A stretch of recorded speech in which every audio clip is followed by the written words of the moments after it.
Today is Thursday, May 6, 2021. Coming up on Roland Martin Unfiltered, Florida Governor Ron DeSantis signs the controversial voter election bill, SB 90, another voter suppression bill. We will talk with Cliff Albright, co-founder of Black Voters Matter. They've already filed a lawsuit against the state of Florida. Also, Jane Elliott, diversity educator, anti-racist, will join us for a conversation about race in America and why the Republican Party is all about stoking white fear.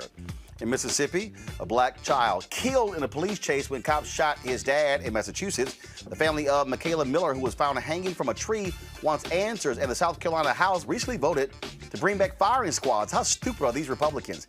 And in Alabama, a teacher throws an object at students having a heated debate about the death of Ma'Khia Bryant. Folks, it is time to bring the funk on Roland Martin Unfiltered. Let's go.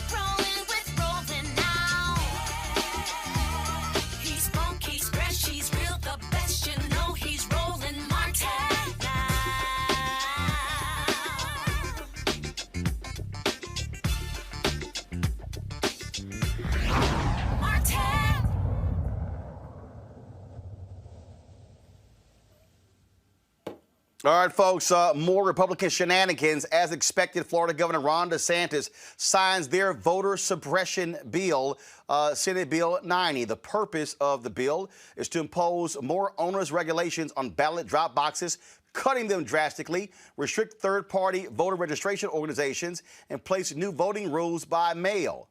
Now, DeSantis banned all media from attending the bill signing. He gave it as an exclusive on Fox News. During a news conference at Panama City Beach, DeSantis was asked why he barred all other media outlets. Why did you only allow Fox News to capture the moment you signed the controversial election bill? So we did a wonderful bill signing for this great elections bill, and it was live on national television on Fox and Friends, and we were happy to give them the exclusive on that, and I think it went really, really well. But that's broadcast to millions of people, not just obviously throughout the whole country, but a huge number of people in Florida are watching that. We had a crowd. We probably had 1,000 people in the crowd that were really cheering on. So it was an exciting day to be able to do that, and it's the first bill signing I've ever done live on a national broadcast, and so it was good. We also had a great visual aid that we were able to show, where we're showing all the great things that are in the bill, and some of this stuff that was going on in other parts of the country, where you'd have these big private groups come in and spend hundreds of millions of dollars to run elections. That is unacceptable. We are not allowing that in Florida. We're going to make sure our elections are transparent and they're not being funded by special interests. We're also going to continue with voter ID, which is very, very important to make sure that you are who you say you are. And we're also going to make sure that we don't have ballot harvesting. Okay, it's not for some political operative to get a satchel full of votes and dump them off. You get the vote, you send it in, or you go vote in person. It's one thing to have a family member take, fine, but to have these paid operatives go out there and do it like they do in California and like they do in some of these other states, that's a big, big problem. You know, voting is supposed to be a secret ballot. You're supposed to go in, you have the booth and all this stuff, and then when you have ballot harvesting, you have people that are going around and messing around with other people's votes like that. I think it's terrible for our country. So Florida, we just said no. We're not going to do it. So I think it was a really positive day. We got a lot of great feedback on it, and we're proud that we were able to do it on national television. Thanks, everybody. That was a pure trash-ass example that he gave right there. So you screwed the Florida voters by not having Florida media cover it, but you say, oh, millions are watching on Fox News. The new law, folks, goes into effect immediately, but will face heavy opposition in court. it's already been faced with lawsuits by the League of Women Voters of Florida. They filed a 69-page lawsuit in U.S. District Court in Tallahassee. Also, Black Voters Matter. They've also filed a lawsuit along with others. Joining us right now is Cliff Albright, co-founder of Black Voters Matter. Cliff, glad to have you on the show. This is real simple, Cliff. Republicans, we saw it in Georgia. We knew it was going to happen. They're doing the exact same thing in Texas. We saw the same thing in Iowa. Republicans are angry that Donald Trump lost. They're angry that Democrats won the Senate. And so what they are doing right now is putting these voter suppression bills in place, restricting ballot drop boxes, because they do not like the fact that more people voted in the last election than ever before. Yeah, and nowhere else was that the case as much as you saw in Florida, where they had record turnout, 77% turnout. Vote by mail alone, Democratic voters voted 680,000 more. That wasn't the total, not 680,000 ballots, but 680,000 more vote by mail ballots than what Republicans cast. That's exactly why they're so upset. They're scared, right? Because and really what's ironic is that vote by mail in Florida has traditionally been a Republican operation. It's been something that they created, their legislature created, that their governor's been fine with, that their voters have used more than our folks, than Black voters. But in this election, because of what happened, they are terrified, and because of that, they're coming up with these lame excuses and these lame, that press conference that you showed, his lack of answer to the question, right? The question was, why was Fox the only one there? And he completely didn't answer the question. That's the same thing that happens whenever anybody asks them, why are you doing this bill, this voter suppression bill, when there was, in fact, no fraud. In fact, they themselves said that their elections were the gold standard. And so after praising their own elections that they ran, then they felt the need to try to fight against fraud. It's nothing but fear. It's nothing but a strict power grab. It's nothing but white supremacy, and it's not going to work. And what it is it is absolute white fear. It is fear of minority voters. It's fear of them turning out in record numbers. That's what's going on here. All this talk about voter integrity is pure trash, because the election was certified by all 50 states, including Republican secretaries of state, including Republican governors. That's fact. Right. No, that's exactly the fact. And what you see happening is that in Florida is actually the first state to pass one of these major voter suppression bills that Trump had actually won, right? In Georgia, it was because their anger was because of what had already happened. In Florida, as is the case in Texas, what the fear is what's about to happen. They see us coming. They see our numbers. They see the work that we're doing on the ground. And when I say we, I mean a range of organizations within this Black and brown organizing ecosphere. They see what's going on, and they see the writing on the wall, and they're terrified. And because of that, they know that the only way that they can win is cheating. I remind people all the time, you don't cheat when you're winning, right? If you're a spades player, Roland, like I'm sure you are, you don't renege when you're winning, right? You renege when you're losing. That's what's happening in Florida. That's what's happening in Texas. That's what happened in Georgia. That's what's happening in a lot of these states. And again, we're ready for him because we had this lawsuit ready to go. As soon as he signed it, the ink wasn't even dry, and our lawsuit papers were being filed. Well, and the thing here is there's no doubt. If they had won, Trump would have said, wonderful, fantastic election. It's great. Change nothing. Right. No, that's exactly the case. Because, in fact, what we know is he and his family voted by mail, right? We know that there's a lot of Republican officials that have voted by mail, including some that don't even live in the state. But that's a whole other story, right? And so yeah, it's exactly right. What you said is that if they had won, and won not just the state, but won the presidential election, if they had won the Senate, then we'd probably still be seeing some of this, because again, they'd still be afraid of what's coming, right? They'd still see the writing on the wall. But the way that they've responded, the breadth, the depth, the speed of the response, the ferocity of the response that they're doing, criminalizing giving out food and water, the restrictions on the drop boxes, in some states, including, in Texas, criminalizing elected officials who might send out ballot applications to voters. The way that they're responding, again, is nothing but white terror, white fear stemming from white supremacy. All right, Cliff Albright, it's always a pleasure to have you on the show. We appreciate it. Keep up the great work.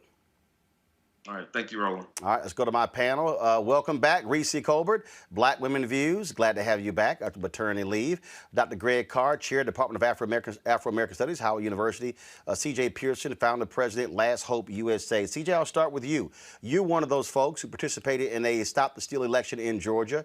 You were one of those folks who advanced the big lie. You were one of those folks who lied about the integrity of the elections. You've had Republican Secretary of State in Georgia certify the election. Why do y'all keep lying? Well, it's not a lie. And then the reality of it is that the facts state that a majority of Republican voters genuinely believe that this election was wrought with fraud. Hold up. You said the facts. What facts? Because there's been no evidence of voter fraud. Well, Roland, if you let me answer your question, then maybe I'll get to that. But really what I was speaking to is the fact that the majority of Republican voters believe that this election was wrought with fraud. And I don't know about you, Roland, but when a majority of Americans believe— No, stop. You didn't say a majority of Americans. You said a majority of Republicans. Don't try to conflate the two. A majority of Americans do not believe the election was that case. You say Republicans. Well, Republicans represent half— No, that's not true. You said a majority of Americans. Where are the facts? Believes. No, hold on. You said a majority of Americans believe that. Which one is it? Americans or Republicans? It's not good for democracy when a large portion of the American people believe that our election was stolen, it was wrought with fraud. That is not good for our country. Do you have any facts of this fraud? Where are the facts? Because if I'm correct, 50 states certified the election. 50 secretaries of state certified it. 60 different courts heard challenges. Y'all lost every time. Where are your facts? Not what people think. Where are your facts to substantiate what you're saying?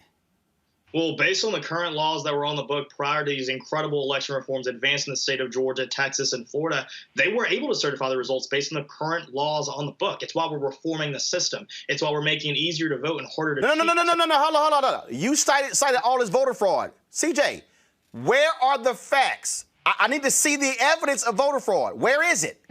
There are many facts. Where is it? Hold up. Dan Patrick, the Lieutenant Governor of Texas. CJ, Dan Patrick, the Lieutenant Governor of my state, said he will pay $1 million if someone comes forward with evidence of election fraud. He has not paid $1 million. Where's the evidence? The fact of the matter is, Roland, is that the American people deserve to have confidence in their No. CJ, that's a talking point. I'm going to ask you again. Please provide me. No. Please point me to actual facts of election fraud, voter fraud. Yeah. Look at Ware County, Georgia, when we had a manual recount of the votes where I think 100 or so votes were changed because they were miscounted. Like, that is a real issue. I'm sorry. Did the Republican Secretary of State state what happened there? Well, I hate to give you a civics lesson, Roland, but the counting of ballots is done at the local level. No, I'm aware of that. But who has the jurisdiction over the elections? The local board of elections conduct the elections. The Secretary of State oversees the elections. And so if there was actual election fraud, that what you say was claimed there, where's the district attorney? Did they indict anybody? Well, they should. No. Yes or no? Did they indict anybody? Well, I can't speak to the— Which county was that? Which county was that? I can't speak to the— No. Which county was that? Ware County. Where? Ware County. Is there a Republican DA or a Democrat DA there? I can't speak to that, but I will say that I'm speaking to what happened with the election voting there, and that happened with the manual recount that occurred. And I got things like that happen when you have votes literally changed to another candidate. I think people have a right to be afraid about what. But it's very curious. I want to bring in it's very curious, Greg, what you hear what CJ is saying, because he can't provide actual facts. He can't provide this widespread, and he wants us to, because Republicans think, well, hell, it's a bunch of folks think Bigfoot real. Yeah. It's a lot of people that think the United States of America is a nation, too. That's another myth. But, I mean, let's get back to the topic. I got a chance to read the lawsuit that was filed by the NAACP of Florida, Disability Rights Florida, and Common Cause versus the Secretary of State there, Lee. And, of course, they're claiming that these new laws will violate Title II of the Americans with Disability Act, Section 1983 and 88 of the Federal Code, Voting Rights Act, Section 2, And that's going to be heard by a Court of Appeals, Northern District of Florida. Ultimately, that'll be appealed to the 11th Circuit. That's one of the many circuits that the Trump administration with the White Nationalist Party was able to flip. And if you read Justice Clarence Thomas's recent dissent in a voting rights case, you know that some of the gaslighting that we just heard found its way into Justice Thomas's dissent. That brings me to the point. Back in December, the American Legislative Executive Council, or ALEC rather, met, and they had a voter integrity working group. So these bills that we're seeing in Georgia and Florida and Texas, these are not individual pieces. They come of a larger piece with an eye toward one objective, and that is to retake the federal legislature and to retake the White House. And let's be very clear. When we start talking about facts and arguing with these folks, we're not on the same page, because this isn't about facts. This isn't about making points, because there is no common identity. The white nationalists that met with ALEC included Hans Spakowski, who, of course, we know is a chief architect of this rather ridiculous stuff. Several of the folks who were on Trump's quote-unquote voter integrity commission that fell apart, that was led, if you remember, by the flop sweat brother of the corn-pone governor of Florida, and that would be Chris Kobach, who's right now running for Secretary of State in Kansas and will lose that election as well.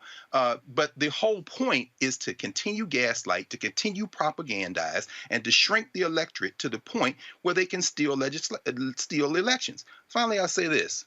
I wish them the best of luck, because I see what people don't seem to understand is you might steal an election, but what you won't then do is get rid of all the people whose vote you stole.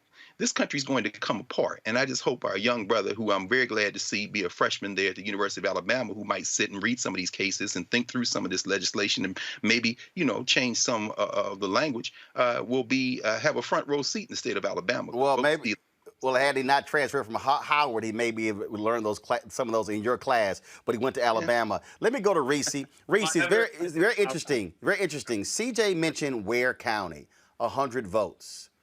Go to my computer, please. This is the Ware County election supervisor, Carlos Nelson.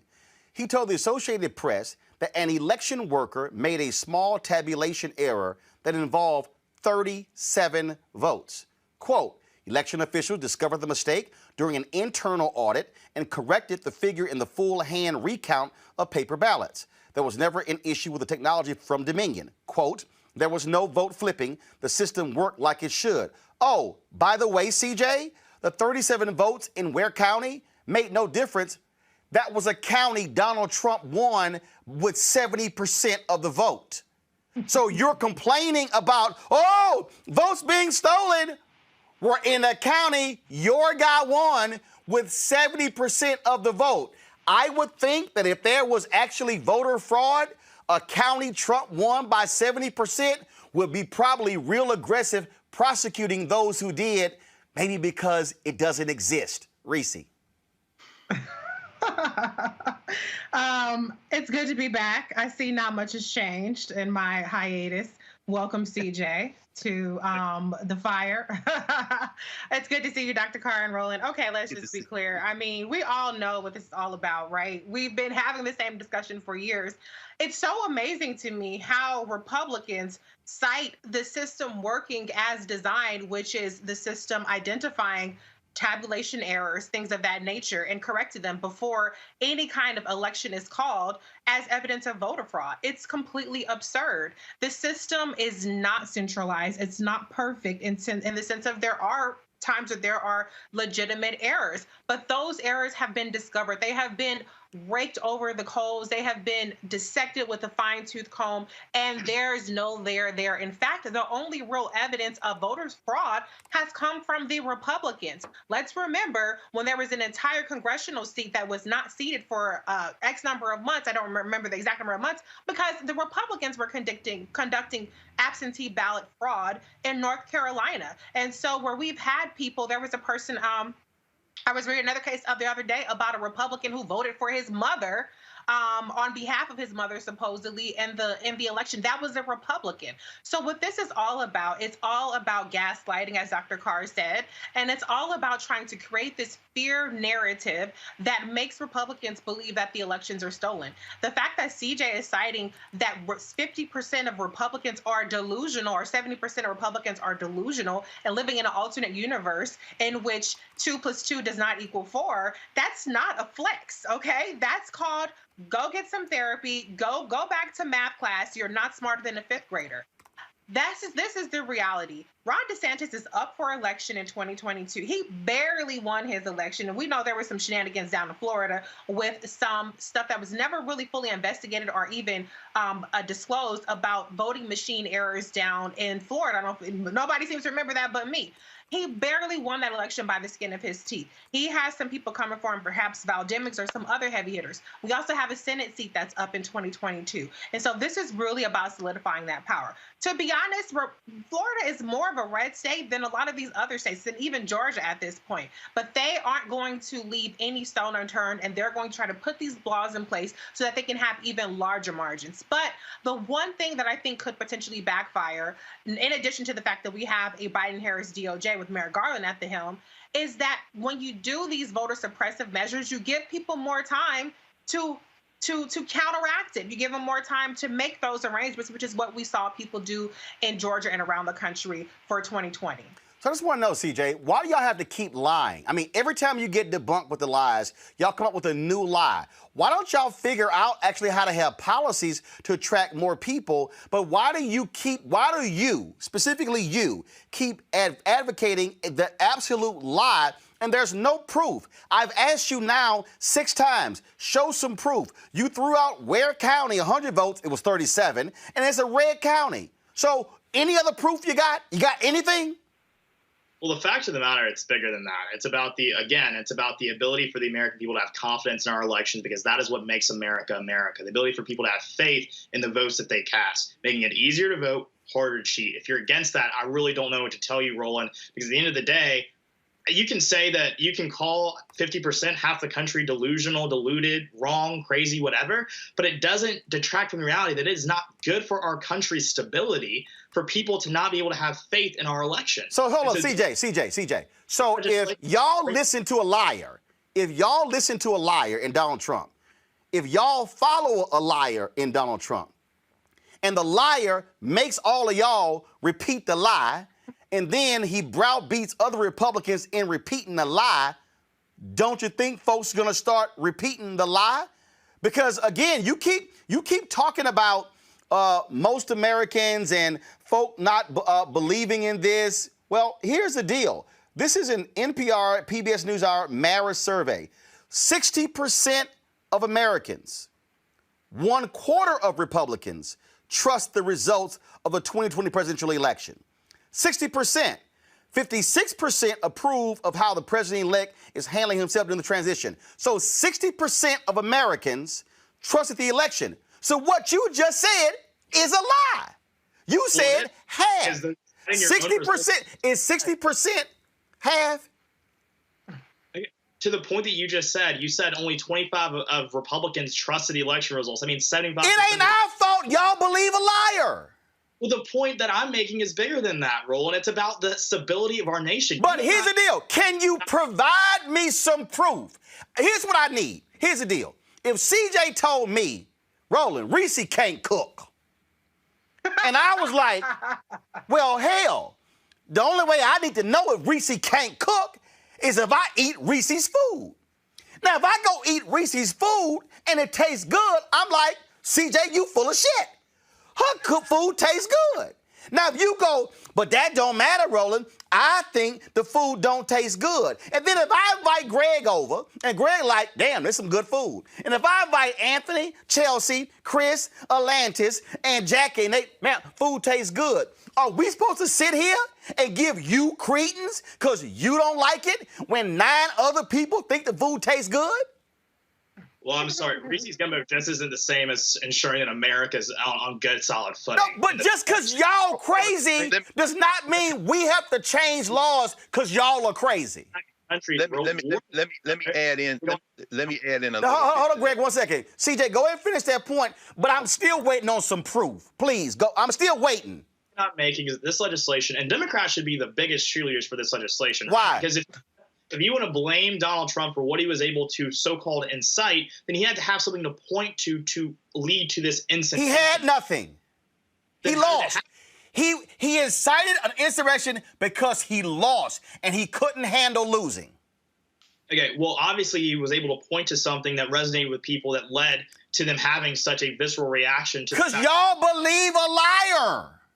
No, it's not about that. It's about ensuring that America remains a country that has solid and safe elections. Hold up. You keep saying that. Was it not certified by Republican secretaries of state, governors, and legislators? It was, based on the hold up. So that wasn't safe? Reformed because of how insecure they are. Greg, go ahead. Mike Pence certified the election. Mike Pence certified the Electoral College votes. Was he not the president? Was he not the vice president? He was the vice president. Did he not follow the Constitution? That's why it was in hiding for the last 3 months, bro. Greg, go ahead. See, this is like the lobotomy that's needed because we got a bunch of crazy Republicans who believe the liar in chief, and they want us to say, "But y'all got to accept our crazy." Greg, go ahead. Well, I don't think the white nationalists have a choice. One of the people who was present at the Elliott confab when they got their heads together to write all this legislation that's now being introduced in these state legislatures was Ken Blackwell. Ken Blackwell, who helped Ohio massage the election when he was Secretary of State of 2004. So that might have been around the same time you were coming onto the earth, Brother CJ. Ken Blackwell is black. And like a pair of earrings or a bracelet, black folks in the white nationalist party are accessories. In other words, it's just kind of like things to kind of bring out the color. And the color in this case is white. In the analogy that you did, Roland, I would say that there's one element. The people who would say that Reese can't cook would also say that you, me, CJ, any other black person who would taste that cooking and say it's good shouldn't be allowed to eat. So in other words, they would never even go to sample the food. And so when you hear phrases like election integrity, that is code for taking away local control when they can revert to state control to supersede the local folk. But they supposedly love local control. They supposedly love small government.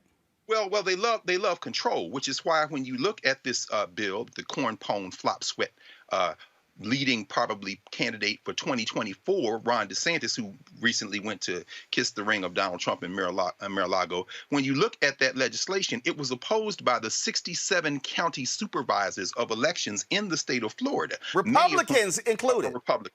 That's exactly right. But see, the problem here is that this uniform legislation that they plotted in December and now rolling out, and Texas is next, is designed to take local control away when the white nationalist party is not winning the election. Finally, when you hear the phrase voter confidence, your voter, take out voter and put in white voter confidence, along, as I said, with a few pairs of earrings and bracelets to kind of disguise the fact that this is white voter confidence. This is the foolishness. And CJ, I hope you're a political science major in government. I hope you're going off law school, brother, because when you get there, you might get a chance to read GOP versus the Grafenfield, which is the case that Clarence Thomas dissented from recently, where he said, yes, the mail-in votes that the white nationalist party in Pennsylvania want thrown out would not be enough to overturn the Pennsylvania election. However, I have real questions about the integrity of mail-in voting in Pennsylvania. And like you, which is why I say this isn't necessarily about age, Clarence Thomas offered no proof, no facts, and repeated the talking points of Donald Trump, meaning that even the federal judiciary is complicit when white nationalism is the objective, and it can be carried out by black people. Clarence Thomas and UCJ seem like y'all on the same page. And Clarence Thomas, unlike you, has a seat on the Supreme Court. They're going to break this little settler project, brother, and I, for one, couldn't be happier. I want to bring in Jane Elliott right now. Jane Elliott, of course, we've had her on before. She's an amazing educator. She speaks truth to power. She does not hold back. I think she's probably more unfiltered than I am. Jane, when you look at what Jane, I fundamentally believe what's driving all of this is white fear. Republicans are scared to death of black people. They're scared to death of Latinos. Hell, they scared of conscious white folks. And what they're trying to, go ahead. Wait a minute. You're using all the wrong terms in the first place. See, I was waiting on you to go there. Go ahead. There is no such thing as white people and black people. There are only people who are different shades of brown. But as long as you use the words white and black, white, the definition of white is pure and unvarnished. Black is the color of savagery and ignorance. Now, as long as you use those two terms, we're going to be at one another's throats. If you'd ever get around to the point that you could look at me and see that I'm not white, my shirt's white, my hair is white, my skin is not. And I can look at CJ there and I can see that his hair is black and his skin is not. If we could get over the idea of several different races, maybe melanemic people, which is what we white folks ought to be called, could get used to realizing that we're all, the whole thing is so ridiculous. Words are the most powerful weapon devised by humankind. I'm sitting here listening to words being used in ways that will separate us indefinitely. As long as you call yourselves white and black, and as long as you call yourselves members of different races, that, by God, is how long this problem is going to last. So you call yourself, you said melanemic? What did you say? Melanemic. Melanemic. Okay. So if you're anemic, you don't have enough blood iron in your blood to keep you healthy. So you're called anemic. So Jay, in our public policy, how do we confront the melanemic Republicans who want to prevent the melanated other folk from being able to cast votes, who are able to put in all of these ridiculous measures that they claim is voter integrity, when in fact it is all designed to keep power in their melanemic hands? Number one, you have to stop calling them Republicans, because Donald Trump knocked the L out of the word Republican. So what you end up with is a description of what he is most interested in, the area in which he is most interested. You've got to stop talking about Donald Trump. As long as you talk about him, he maintains his importance. Oh, no. I didn't mention Donald Trump. That's why I said the party. Because see, the mistake that Hillary Clinton made in 2016, she tried to separate Trump from the Republican Party. Then Joe Biden isn't, and I'm like, no. These folks, you could take Trump out of this, they still are pursuing policies that are going to impact me in a negative way. They aren't the ones you have to worry about. You have to worry about the evangelicals who are supporting Trump. Right. Have you read the book Unholy? Read the book Unholy, and then you'll know where the problem is, and you'll know what you have to do about it.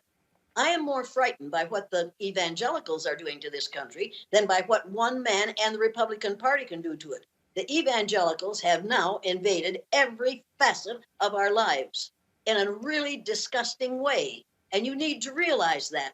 Trump is not the problem. Evangelicals are the problem. And I'd like to have that young man, CJ is your name? I'd like to have you come to my guest house in Iowa for about 3 days, and I will help you to restore yourself to sanity. Well, nothing brings me more joy than being lectured by white liberals about how I should approach the issue of race in America. Just a damn minute. I just got done telling you I'm not white and you're not black. I'm a member of the same race that you are. You and I are 30th to 50th cousins. Now, you may not want me for your cousin, but that's the way it is. Stop dealing with a lie and start dealing with the facts. Let's deal with reality here. And the reality is that I don't have to listen to some young man who has already let me know that the color of my skin makes me unable to discuss race. Now, don't tell me that I can't, because I was dealing with racism long before you were born. 53 years I've been listening to people say ugly things about people who look like you, and I'm blaming those statements on people who look like me. We make a decision as to whether we are going to trust another person based on our judgment of the color of their skin. You cannot judge me by the color of my skin, and I'm not judging you by the color of your skin. I'm judging the remarks that you're making that indicate to me that you aren't thinking very well, that you are following the lies of a man who has absolutely violated every constitution, every part of the Constitution, and every one of the 10 Commandments. And you are following him, and you're going to go off that ledge, just like a whole bunch of other really good Christian people are. And you're going to wonder how that happened. Look, you're old enough to grow up now and change that and start thinking for yourself instead of being led by a man who will use you as long as he can. And then when he no longer needs you, he will drop you like a hot potato. You need to realize that you are not someone he admires or wants around him. As he said in his first news conference, I've got my black, and he pointed at the one black person in his entourage on television. Now, I remember that. You don't remember that because you're too young to have watched it at that time. You need to open your eyes, open your ears, and shut your mouth. Okay, so here's the deal, Jane. So CJ, you cannot. CJ, go ahead. You can now respond to Jane. We'll let you respond. Go ahead. Well, I appreciate that dressing down my melanemic sister, but I've got to tell you, this is the type of self-righteousness that has turned so many black people away from the Democrat Party. You thinking that you can lecture me about how I should react as a black man in America is the type of pomposity, the type of ego, and the type of overconfidence that literally makes people despise people just like you. You will not tell me, you will not define as a melanemic person my experience as a black man in America or discredit my blackness based on my politics and my ideals and my principles. You won't do that. And so you can tell me to shut my mouth. That's crazy. That's the thing that really grinds my gears about people just like you. White liberals who think they can tell people on the right, because we're black, that they can tell us to shut up and sit down because we espouse beliefs that are different than their own. That is racist. But here's the deal, though. I've asked you but CJ, wait. He isn't talking like a black man.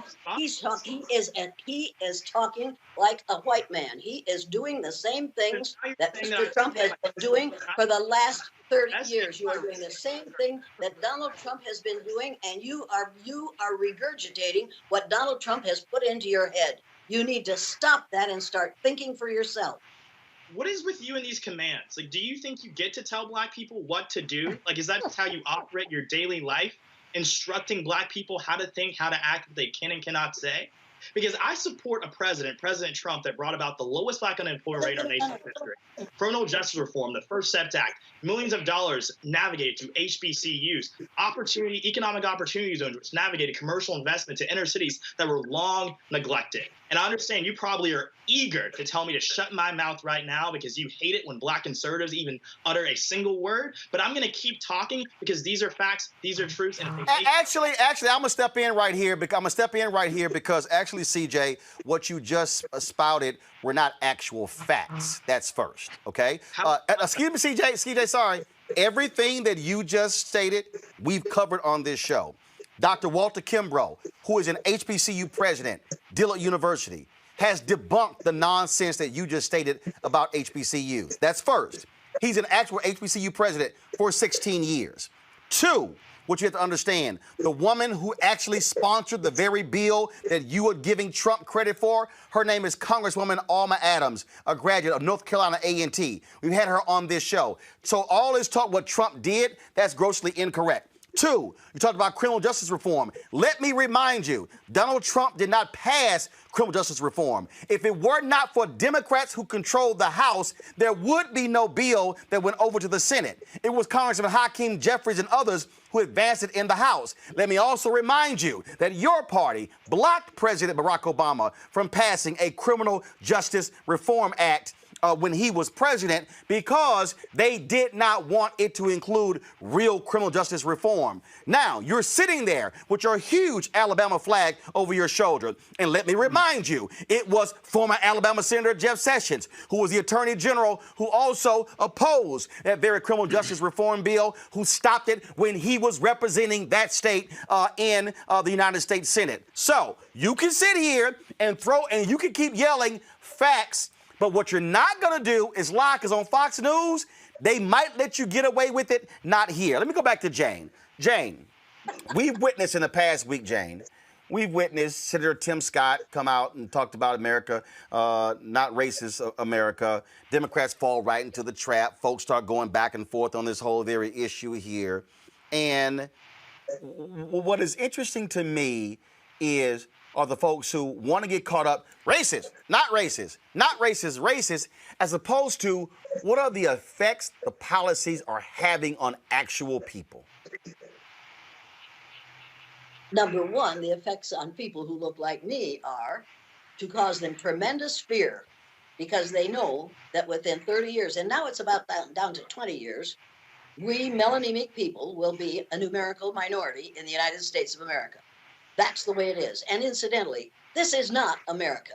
America is everything from the northernmost point of Canada to the southernmost point of South America. And we, in our arrogance, call it America, as if the 48 contiguous states, Alaska, Hawaii, and the islands off the southeastern coast of the United States are all that constitutes America. We've got to change our vocabulary. I'm an educator. Educators are engaged in the business of leading people out of ignorance. And I've been sitting here for the last about 30 minutes listening to total ignorance coming out of the mind of a person who's young enough to be taught better, and he needs to be re-educated. And the rest, and the Proud Boys, the Oath Keepers, that whole group of mostly white, fairly young men. Of course, for me, everybody's young, but most of them are old enough to know better, but too damn young to care. And you cannot solve things by saying to people, my mind's made up, don't confuse me with facts. That's exactly what this young gentleman is doing, and that's exactly what most of us are doing most of the time in this country right now. We want to pretend that what we have is what we have described. It isn't. This is the land of the free and the home of the brave. I'm one of the free, and that young man has to become brave. He has to be brave, and his mother has to be extremely brave if she's going to live in this country, which is getting increasingly racist in its behaviors and its attitudes because of the fear of white people that when people of color get power, they're going to want to treat us the way we have treated them. That is the major problem in the United States right now, is white fear of retribution. I think we could give up that fear. I have watched people go through this exercise, the blue-eyed, brown-eyed exercise, and after it's over, I have heard them say, I had no idea. I will not abuse people. I will not make them feel the way I felt when I was on the bottom. I never knew how it felt to be on the bottom before. Now I've found out how that feels. I will never do something that will make someone feel the way I felt for just an hour and a half. I think we have misjudged the intelligence and the humanity of a whole lot of people of color, and that's why we're afraid of them. Greg Carr, the last week and a half, we've listened to Fox News and all of these other folks, these conservatives, whine about critical race theory. They're running their mouths. Oh, my God, critical race theory is Marxist, and it's destroying America. Yet Nikki Haley's out there. Yet when you ask them to define it, they can't even define it, Greg. They're just spouting a talking point. Well, that's the whole point. The whole point. Professor Elliott has, and it's good to be in community with you. And hey, Reese, we definitely missed you, sis. Having followed your work for many years, and certainly the blue-eyed, brown-eyed test, many of us have seen that one of the videotapes of the exercise. I think it was Oprah you were engaged in showing at that time. You make a very important point when it comes to language. The power of whiteness in many ways lies in its invisibility. And it was interesting as CJ, as you kind of were talking, you drug Professor Elliott into whiteness. She used the word white. It's very difficult to, as she would know better than all of us, to jailbreak that language. But as my friend, the philosopher Lucius Outlaw down at Vanderbilt often says, I can call that bus coming toward me the wind. but if I step in front of it, the wind will run me over. In other words, there is the effect that language has in a social reality. So CJ, I feel you, brother, when you say that no white person or no person who has been marked white has the right to say anything to how we try to navigate being black in a society where whiteness or the concept of whiteness is the norm. This is James Baldwin and them. At the same time, no, brother, I would have to say that you probably more than all of us as a Gen Zer understand the power of branding. You're a digital native. You haven't been alive at a time when we didn't have cell phones or YouTube or the internet. And so what we're seeing is the weaponized ignorance. And Professor Elliott, you're fighting against it, absolutely. In the real tradition, there was a journal out of Boston many years ago called Race Trader. And you probably familiar with it and knew it. You know, their motto was treason to whiteness is loyalty to humanity. In other words, we have to dismantle this hierarchical thinking. But what we're seeing instead, Roland, to the point that you're raising, people are using critical race theory as a term. And very few people, including people who would be called critical race theorists, know much, if anything, about the origins. Critical race theory comes out of the law, legal studies, law schools, really, and its roots are in something called critical legal studies, which goes back to the late 50s, early 1960s. It's really a dialogue about the nature of how we organize human societies and what are the standards by which we'll live. And that includes the law, that includes ethics and morals, and it really is a critique of the inflexibility of some of the categories. Over the years, Derek Bell, very important in this dialogue, the late Derek Bell and others, began to use that critique of the law and frame it in the context of race. And saying, for example, Derek Bell would say, let's do a thought exercise. What if instead of overturning Plessy versus Ferguson, Brown versus Board of Education had affirmed Plessy versus Ferguson and said, you know what? Separate was never equal, so let's make separate equal. Give them the exact same money you're giving the white schools. Now, that was a thought exercise designed in some ways to do some of the work that Professor Elliott has been doing, namely jailbreak how we think about hierarchy. That's where critical race theory kind of emerged. It's about narratives. It's about posing different kind of questions, forcing people to think. That is exactly not what these white nationalists, and I'm using white not because they are white, we're all Africans if you look at the parents of everybody on the ball, but I'm using white as the social reality that has real world consequences. Just like if I change the name of the bus to the wind, I'd still step out in front of getting run over. I can call it melanated, demelanated, whatever, but the cop is still gonna say, you're melanated, hands up, boom. My point is I'll still suffer because of the concepts. We have to figure out a way to tune out the distractions. CRT is the new socialism, critical race theory. Left is the new N-word in many ways, because we say left, what the signal is, I mean, you know, them people who are over there with those black people. When you say, platforms are the new soapbox, people are engaging in word war as proxy for real war. Meanwhile, people who say, I'm voting for Trump because I'm an evangelical, and Trump is a symptom. Let's be very clear. The Republican Party has been the home of white nationalism for quite some time. People are now rallying behind Lynn Cheney when Lynn Cheney's policy record is just like Donald Trump's. But people are saying, well, she's a woman. No, stop being distracted. What you're seeing is these folks are killing themselves to preserve something that isn't real. They are literally picking their imagined whiteness over their lives. And so rather than try to argue with them, I'm going to leave that to the Jane Elliott's of the world. Go with God. Sister Elliott, go with God. As an African in this world, I don't care whether the United States survives. What I care about is whether humanity can survive America. That's a very different kind of a prospect as far as I'm concerned. I'm going to go to Jane, then Reese, then to CJ. Jane, one of the things that the work that you do, the work that Tim Wise does, Linda Tirado, the work that you talked about these evangelicals, and I thought about for a second Brother Hargrove, Jonathan Wilson Hargrove, who was in that world and who has been working with Reverend Dr. William J. Barber. What's very interesting is they talk about how they love Jesus, yet when you go to their conferences, you never hear anything about the poor. They'll have tax folks there before they have folks talking about the poor. Then what you then see is you see these attacks then manifest themselves in public policy. And the reality is that really is now the hardcore base of the GOP. That is, and I'll just use it for the purpose of this, these white conservative evangelicals, these melanemic conservative evangelicals.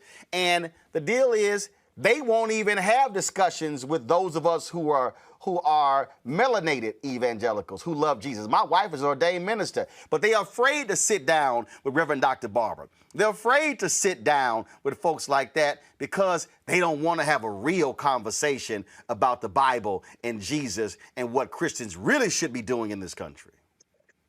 Well, they don't even want to see Jesus as he's described in the Bible, with kinky woolly hair and feet of bronze. We white folks, I'm sorry, but that's what we have to call us. We pale faces, one of the major differences between me and you is when pale faces come into a new environment, they immediately adjust the environment to fit their needs. And if it's religion, they do it there too. We want to kneel to somebody who looks like us. That is a mental problem that we have, and we need to get over it. And we won't get over it until we are in the position in which we have placed people in this country for the last 300 years. We have to let people find out how it feels to be on the bottom. And white folks are scared to death. Melanemic people, pale faces, are scared to death that that's what's going to happen to them. I don't think it is. I think that people of darker complexion, melanations people, are more intelligent than that. They know what happens when you set up a system like that, and the people who are on the top are making it work for them.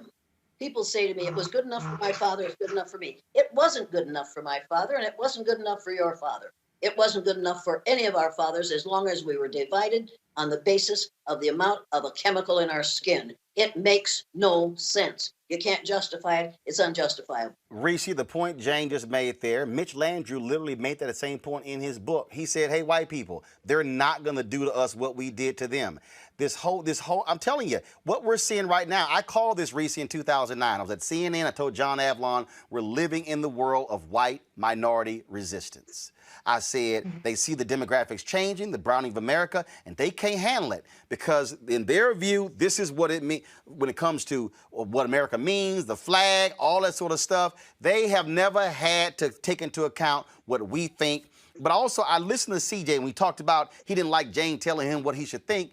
Well, hell, I don't hear CJ calling out his fellow black conservatives when they say folk like you on the plantation, when they sit here and use that language condemning African Americans who reject the Republican Party but who choose to support Democrats. Mm-hmm. And your question. Ooh, this conversation is off the chain. Y'all just came back swinging.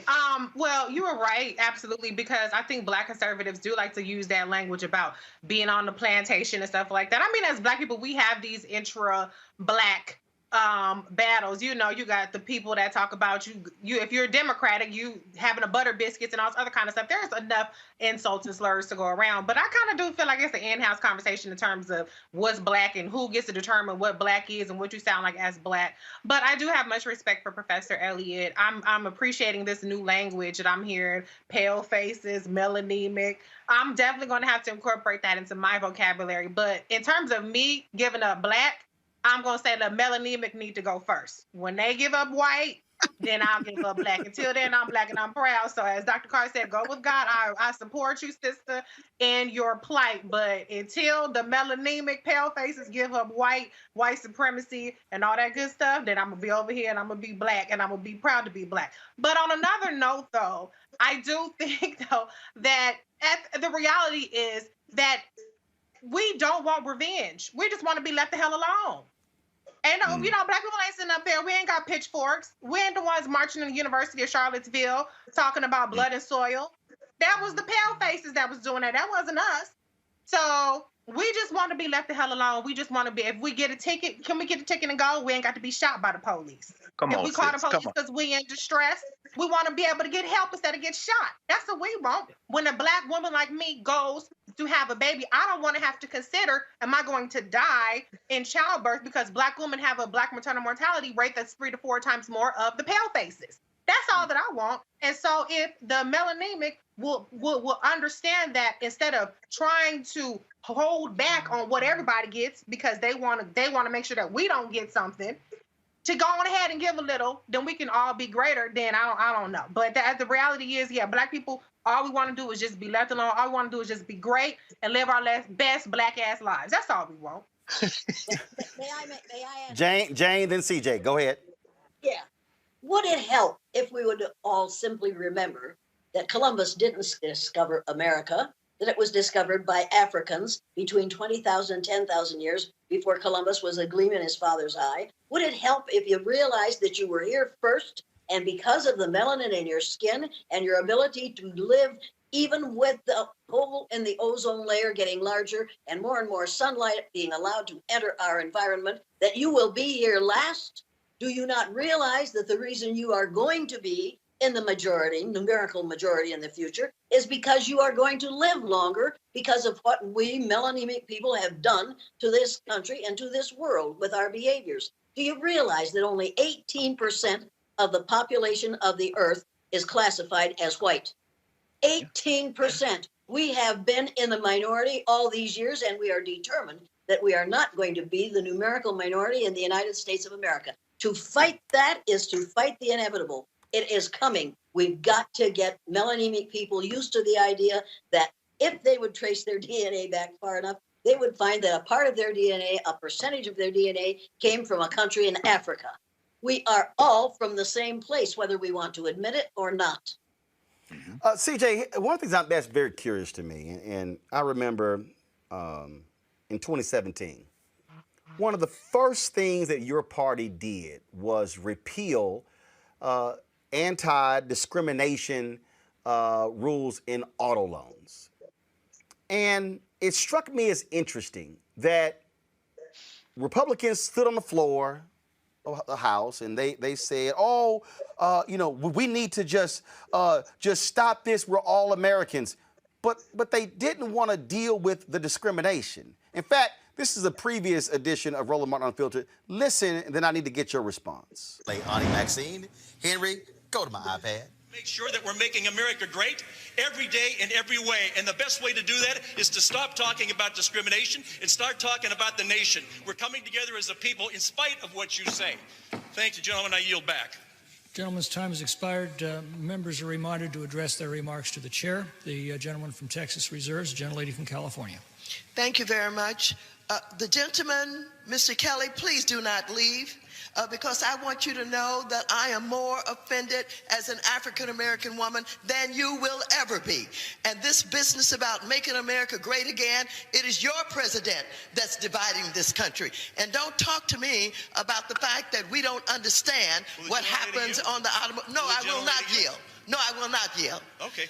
Don't tell me that we don't understand. That's the attitude that's been given toward women time and time again. The gentlelady will suspend.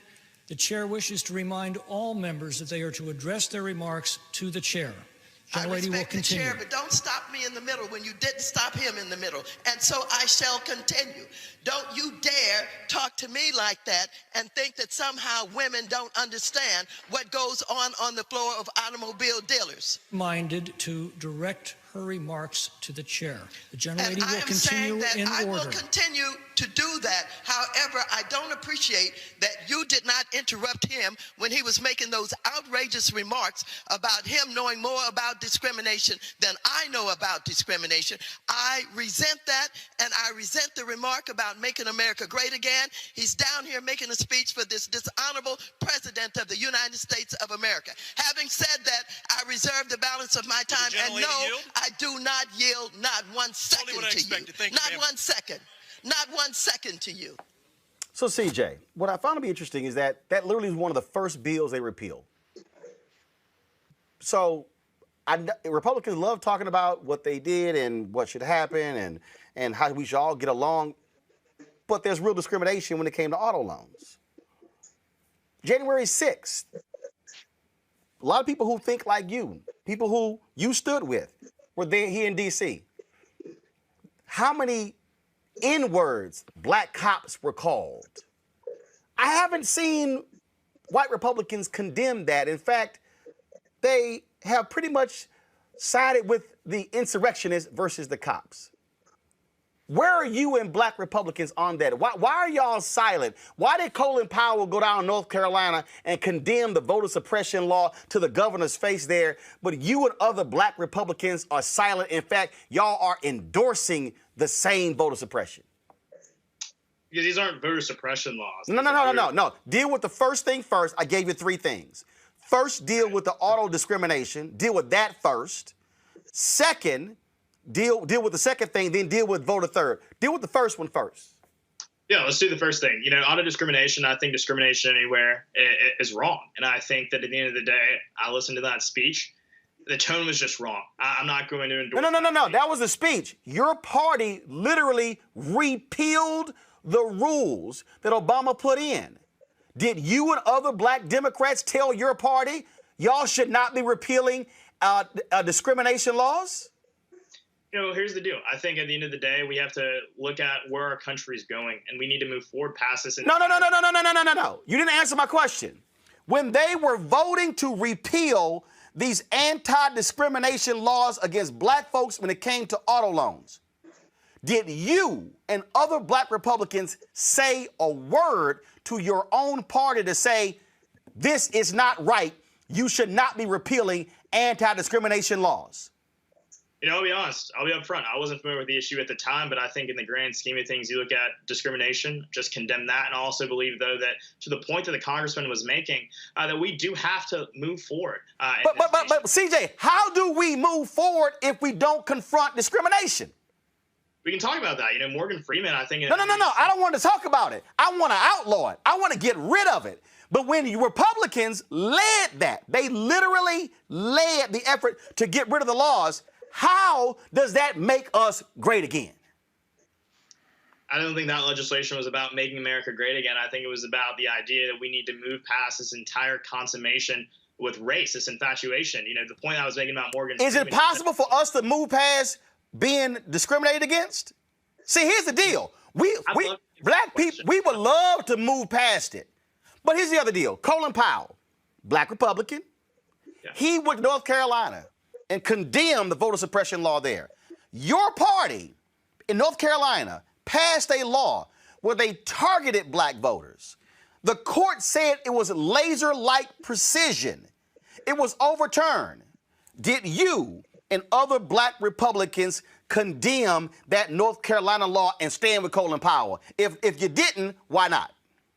Roland, I gotta say, I have a lot of faith in black people. And I believe that it's not a hurdle for black people to go get a voter ID. No. You did not answer my question. Fellow black Republican, 4-star general Colin Powell, former Secretary of State, former National Security Advisor, stood before and condemned it. It was later discovered, CJ, that Republicans asked specifically when were black people voting early in North Carolina. 70% voted during the first week. Your party changed the law in order to limit early voting.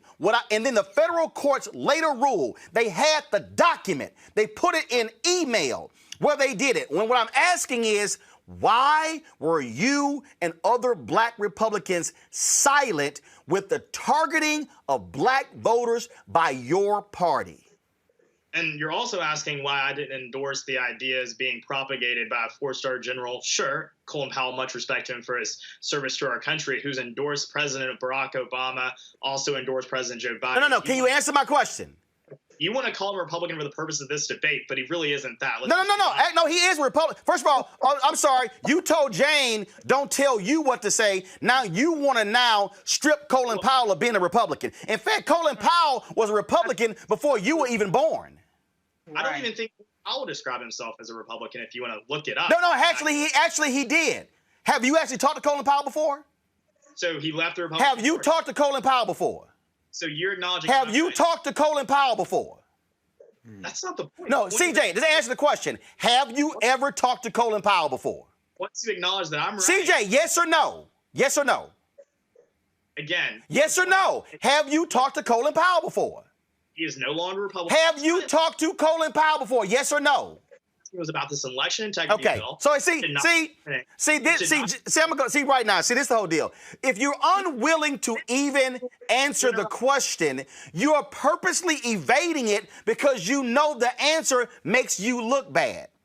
And the fact that you can't even that makes me bad. CJ, the federal court ruled there was laser-like targeting of black people. Does that not offend you?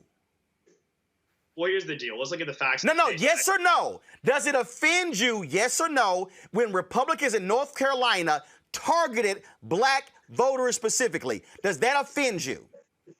Well, there's no indication of that. Just no. It was right there. See, let me go to Jane. See, I can't even see Jane. This is the thing that bothers me. The reason, Jane, you were critical of CJ earlier is exactly right there. We literally have evidence. A federal court. Roland. CJ, Republican appointees said there was laser-like targeting of black people, and you, as a 18, 19, 20-year-old black Republican, you can't even utter, you know what? My party was wrong. You can't, TJ, you can't even say, damn, my party was wrong. They shouldn't have done that. You are defending it. You are excusing it. You are trying to deflect. You can't even say, damn, that was wrong. Do you know how easy that is? Because I don't agree with you, Roland. And so you agree with what Republicans did in North Carolina? I agree with legislation that advances the idea that our elections should be safe and secure. There we go right there. See, that's that talking point stuff. That's talking point stuff. See, Jane, here, let me give a fact. Let me get some facts here, Jane. The North Carolina Supreme Court ruled, CJ, the North Carolina Supreme Court ruled, Jane, that there was racial gerrymandering in North Carolina. The federal courts ruled that there was laser-like targeting of black voters. And your criticism earlier of CJ, Jane, I think is on point. When he can't even acknowledge when his own party is wrong in the targeting of black voters, I'm not asking him to renounce being a Republican. I'm not asking him to condemn the entire party. I'm saying, damn, can you at least say, like Colin Powell did, that is wrong? But the fact that he can't even do that is because they are unwilling to stop the grifting game of appealing to white Republicans. And here's the deal. Jane, I know folk like Bob Brown, who's 80-something years old, was a lieutenant for Dr. King, who was the top black person under Nixon. That man been a black Republican twice as long as CJ been born. And that man has the guts to call out his party. Senator Edward Brooke, the first African-American United States senator since Reconstruction, had the guts to call out his party when they were wrong. I'm just saying, can I get some black Republicans with some guts today who are willing to say, damn it, that ain't right? Jane, go ahead and weigh in, please. Well, it isn't only black Republicans who won't say that. It's pale-faced Republicans who won't say it, too. You have to realize this is not a problem that is caused by people who are melanaceous. It's a problem that's caused by these melanemic people who have had power for a long time, have used it badly, and who do not want to be in the position of being powerless, and they will do whatever they have to do to see to it that they maintain their power.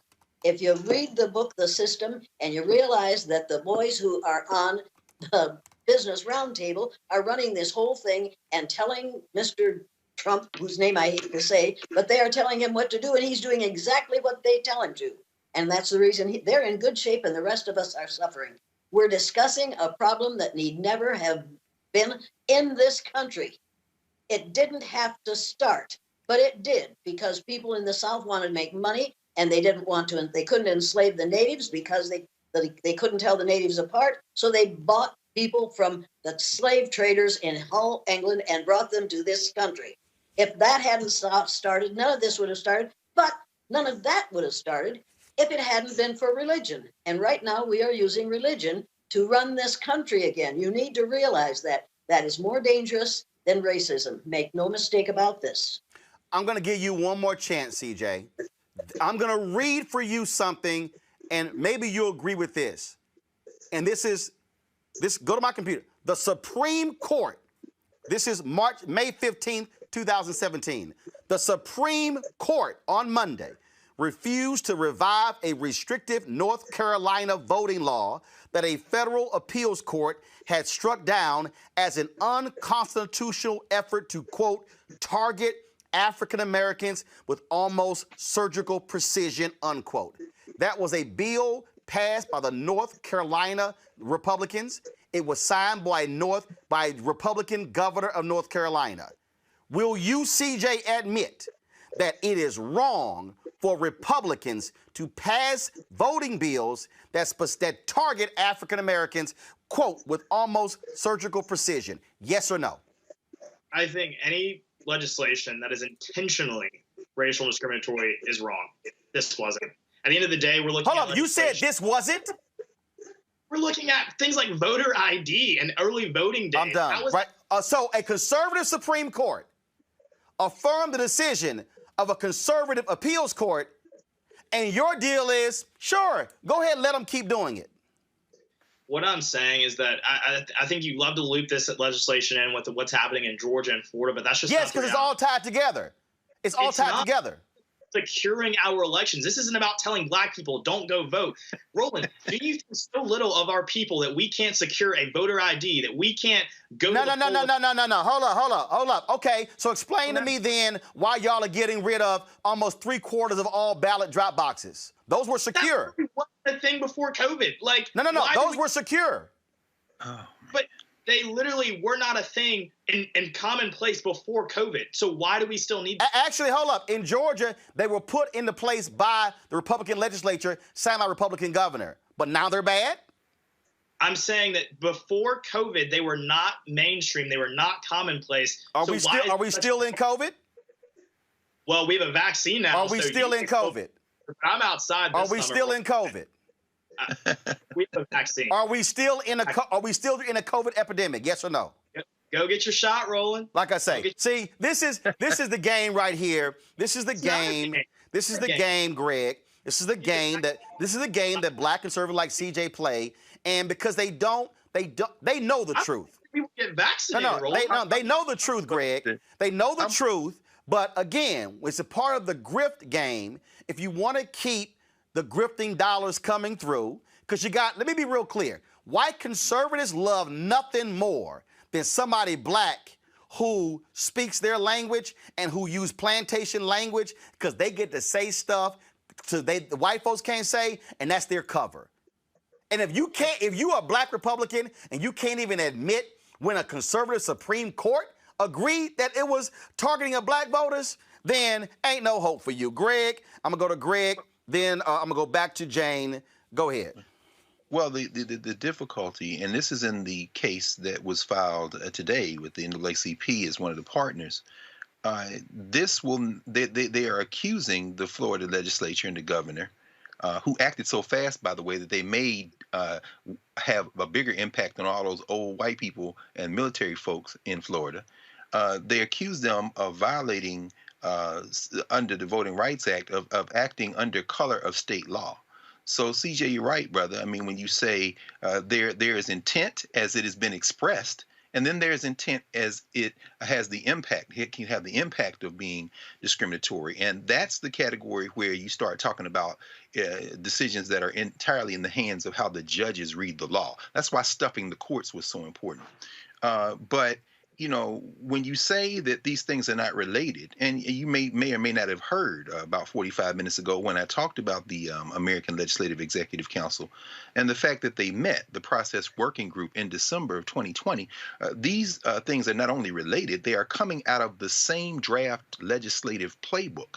And those who have tried to suppress the vote, and including Hans von Spakovsky, who we saw as one of the main villains in North Carolina, were present at this meeting. So, you know, but I'm willing to give our young brother a little bit of room to grow and learn. He's in Tuscaloosa. My mom's from Alabama. I consider myself an Alabaman as well, in many ways, in addition to being a Tennessean and an adopted Philadelphian. But I will ask you this, brother, and I'm glad we're having this conversation, Roland, because you're not going to see this anywhere else. Certainly wouldn't see it on Fox. I'm glad you don't have Tucker Carlson here, because at that point I might, put my life in danger by coming to join you in the studio, and we might have a different kind of conversation. Now, you know Tucker's scared to death of me, but go ahead. Well, of course. Well, he's scared to death of anything. I mean, you would have to be a man to actually lose some fear, or a woman. But either way, Tucker Carlson, you know. See, CJ, it's cool, brother. You 18. Tucker Carlson has no excuse, because he damn near 3 times your age, still acting as if he's an adolescent. But in your case, brother, I'd like to ask you a couple of questions. I don't know how much time we have in this conversation. Go ahead. You're down in Tuscaloosa. Have you heard of Theta Nu Epsilon, the group that they call the Machine down there on the campus of the University of Alabama? I'm not familiar with that organization now. Okay. All right. Well, I'm assuming, given your talent, you clearly have talent, that you may decide to run for. No, seriously. I mean, you may decide to run for a campus office. You know, I myself was a student body president. Of course, I went to HBCU, Tennessee State. You plan on running for something while you down there, brother? I'm currently a senator. in SGA. Oh, very good. So then you're a senator who's never heard of the machine.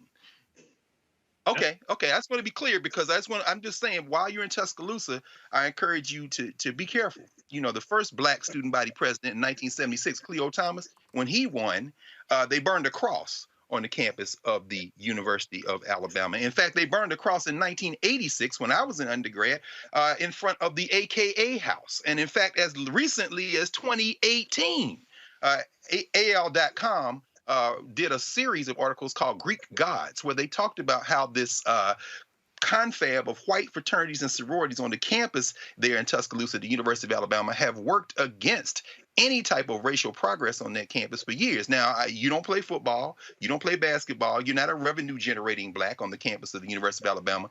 I hope as you're navigating that space in Tuscaloosa, you pay very close attention to how race operates, not in the abstract, but on that campus where you are, brother. And I wish you to continue to learn and grow because I think you want what I want, what we all want, which is for all of us to be able to be human in the world without anybody oppressing us. And I'm telling you right now, you're in a very dangerous place, in a dangerous campus. Look up the machine, brother. Unless, of course, you're already aware of them and don't want to say it on camera.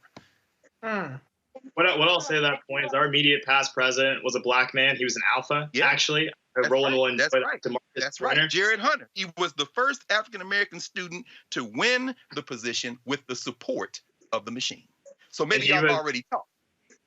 Well, Jared was far before my time, but I'm talking about our most recent SGA president, who was an alpha. He was our SGA president, and also too, our SGA actually sponsored an event.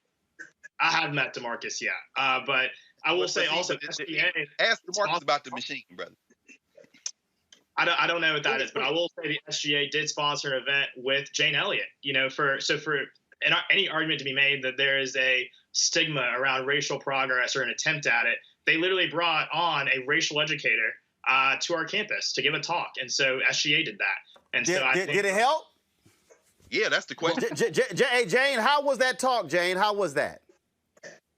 How is what? I wasn't understanding what he was saying. He said that the Student Government Association in Alabama invited you there as a speaker. Have no idea what he's talking about. Didn't hear it. Can't understand it. The sound is really, really bad. So he said that you spoke at the University of Alabama. Well, I've spoken at all of them. Yeah. I've spoken at all of them. Yeah, I'm sure I've been there. I'm sure I've been threatened with death there. I'm sure I've been taken out of town at midnight because 3 carloads of blacks had to get me out of town, out of Uniontown, Pennsylvania. And there I talked to teachers, and they called the superintendent, said, if you don't get that bitch out of town, we're going to shoot her. So 3 carloads of blacks escorted me out of Uniontown, Pennsylvania. Wow. Now, have I had some experiences that you may not have had? What I haven't had is the experiences that your mother has every day. Every day she has to think about what is going to happen to you on the streets in the United States of America, where people are wearing red caps that say, make America great again, but mean, make America hate again. That's what the last 4 years have been about, how to continue to keep people at one another's throats, how to divide and conquer. You need to read the book, When at Times the Mob is Swayed, and find out that the last 4 years have been Hitlerian. And those of us who are my age recognized it immediately and recognized that what was going on was divide and conquer, and it was exactly like what Hitler did. You need to educate yourself, my friend. I know you've been well schooled. You haven't been well educated. Get the book, The Color of Law, and realize, I'm sorry, I would hate to offend you all, but you've been well schooled, but they've done studies in this country that prove that the longer you stay in school, the more bigoted you become, because the longer you are reinforced in the crap that you learned in social studies, grades K through 12. That is not social studies that we teach in the schools in this country. It's anti-social studies, and you better get that into your head, and you better start doing it now. When you walk out on the street, you make good sense, you think, on this program, but you're in danger when you walk out on the streets because people who see you saying these things, some of them are going to hate you for them, and some of them are going to say, well, he's right, but he's black, let's take him on. You are in danger, my friend, because of people who look like me. My son has been beaten and spit on and has had all kinds of stuff And I finally had to move out of the community because one of the superintendents said, better get your kids out of this school. Why? Because the teachers are trying to destroy them. I've been through things that you'll never go through. However, I will never go through what you have to go through every day. And the worst part of what you're doing right here is protecting the oppressor. You are saying the oppressor is right. As long as there are people who are willing to protect the oppressor, that's how long the oppression will go on. And no matter what name you give it, it is unfair, it is indecent, and you need to realize that you're being used. You are being used by a man who will use anyone to advance his monetary happiness. And that's what it's all about. He will use you. The people who are following him are using you, and you are being used right now. Now, you can say that I'm an old white woman saying these things, and I don't know what I'm talking about. My friend, I suppose, what are you, 20 years old? I was 60 years old when you were born. I know more than you know. I have read more books about the situation that's in this country. Racism is a major item in this country. It impacts every area of our lives. And if you are willing to go along to get along, eventually the people that you are supporting now will drop you. They will drop you so hard and so fast, and you will have nobody to turn to. You need to build a group of people who will understand you and truly accept you, not just who will use you because you are willing to be used. Well, CJ, go ahead. With all due respect, you say I'm protecting the oppressor. Maybe the reality of it is just I'm refusing to be oppressed. I don't wake up every single morning seeing racism in every interaction that I have, or racial bias in every interaction I have. Hold on, Jane. CJ, go ahead. Jane, you can respond. CJ, go ahead. I believe that my future is of my own creation. I believe that opportunity is something that I can get as long as I work hard and play by the rules. That's something that I've created for myself. I don't come from the greatest means. I don't come from some rich suburban family. I was born to a single mother who was a high school grad who had me in her senior year of high school. For me to be the first in my family to go to college and to achieve what I have, that's a big deal. And that's not something that's going to be robbed away from me because of any faux racism argument that you're making here. I'm not protecting anyone. I'm simply saying that no one, no big phony white supremacy or whatever any of that is going to stop me from achieving what I want to achieve. So CJ, you believe that white supremacy in America is phony? No, I believe that this idea that everything and anything is No. I didn't know. We didn't say everything. I'm asking you a question. Do you believe that white supremacy in America is real? I answered the question. I said there are issues with racism still in America today. Did you have any issue with the Proud Boys, the role they played in the January 6th insurrection, where you also spoke here in D.C.?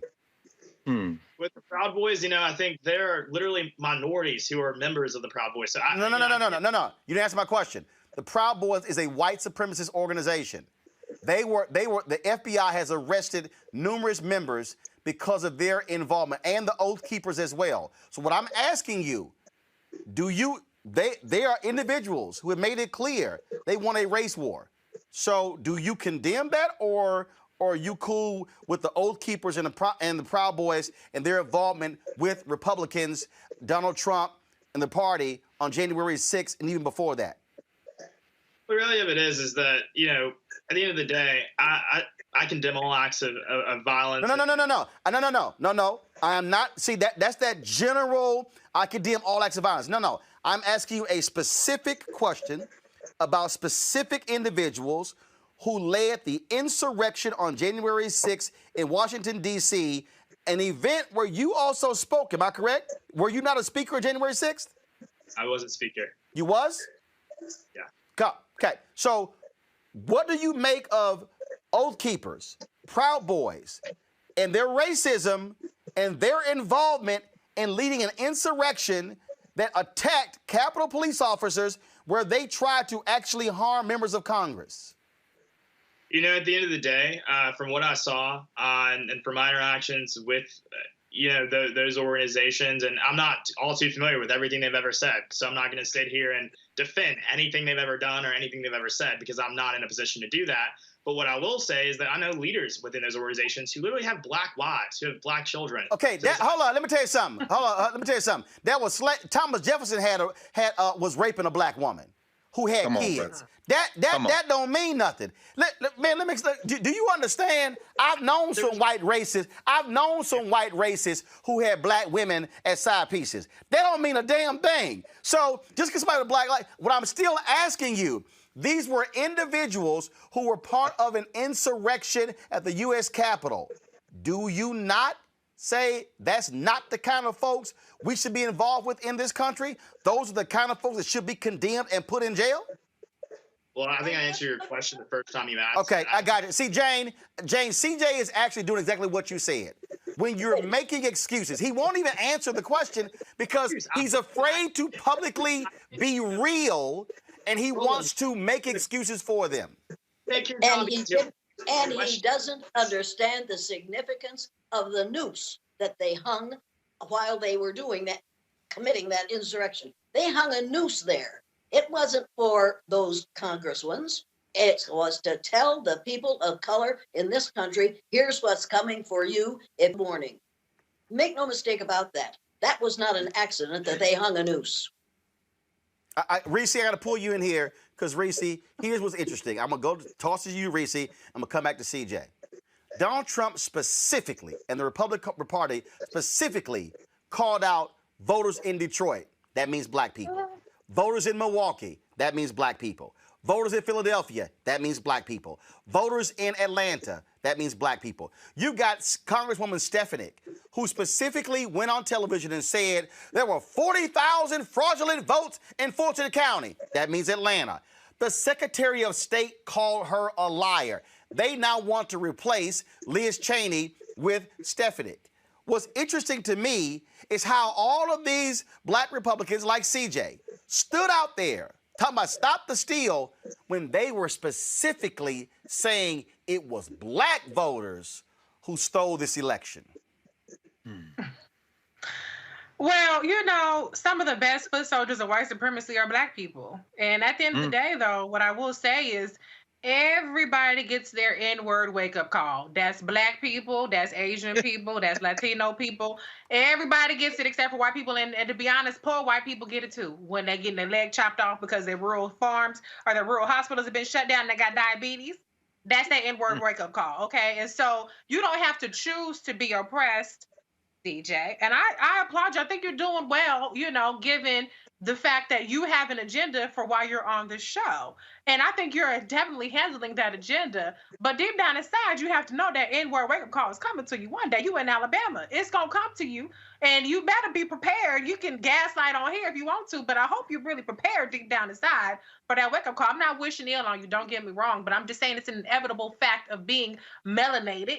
If we're using the good Jane Elliott's language, it's an inevitable reality that we all face, whether we want to or not. It's not even just a socioeconomic thing. It's not a pull yourself up by your bootstraps thing. It's a reality because you're not making the choice. Other people are making the choice in how they interact with you. Until you can control how other people choose to interact with you, you don't have the power that you think you have. Now, we have the power to control our reactions, but you don't have the power to necessarily control how other people react to you.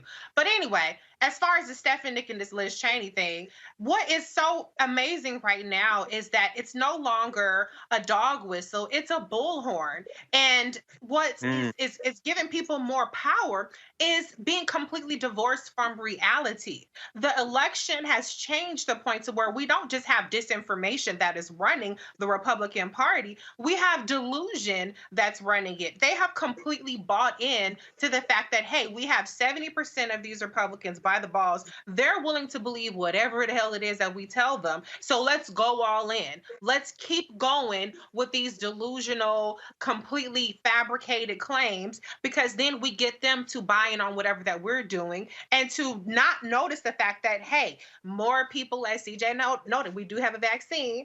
Yes, 150-some million Americans are vaccinated, that people are getting jobs, that people are getting health care, that there are all these perks that they are getting as a result of the Biden-Harris administration, in which 100% of Republicans voted against. As long as they can keep them distracted from that part and they can say voter fraud and the blacks in Georgia and the blacks in this place and the blacks in that place, then they're going to win. Unfortunately, the Republican Party in 2021 has not learned that you have to come with the rest of the country in terms of putting forth some policy solutions.